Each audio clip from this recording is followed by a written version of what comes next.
السلام علیکم۔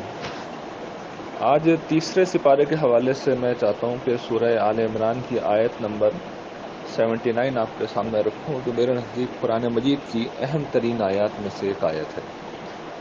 اس آیت میں اللہ تعالیٰ یہ کہتے ہیں کہ ما کان لبشر ان یؤتیہ اللہ الکتاب والحکم والنبوۃ ثم یقول للناس کونوا عبادا لی من دون اللہ ولکن کونوا ربانیین بما کنتم تعلمون الکتاب وبما کنتم تدرسون۔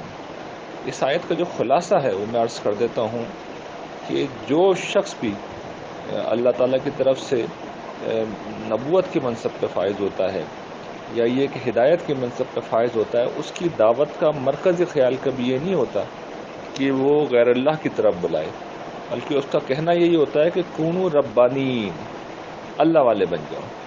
تو یہ کسی بھی دینی دعوت کو پرکھنے کا بنیادی اصول ہے کہ مذہب کے نام پہ بہت سے لوگ کھڑے ہوئے ہیں، ہر دور میں ہوتے ہیں، آج بھی ہیں۔ کون اللہ کی طرف سے ہے، کون نبی کا پیرو ہے اور کون نہیں ہے، یہ آیت بتاتی ہے کہ کیسے آپ فرق کریں گے۔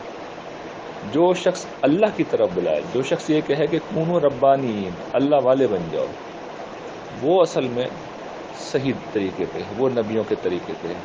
جو شخص اپنی ذات کی طرف بلائے، اپنے فرقے کی طرف بلائے، اپنے اکابرین کی طرف بلائے یا اپنے نظریات کی طرف بلائے، وہ گویا کہ آپ اطمینان رکھیے کہ وہ نبیوں کے طریقے پہ نہیں ہے۔ تو یہ آیت ایک واضح کسوٹی ہمیں دیتی ہے اور بتاتی ہے کہ کون شخص صحیح راہ پہ ہے اور کون نہیں ہے۔ بہت بہت شکریہ۔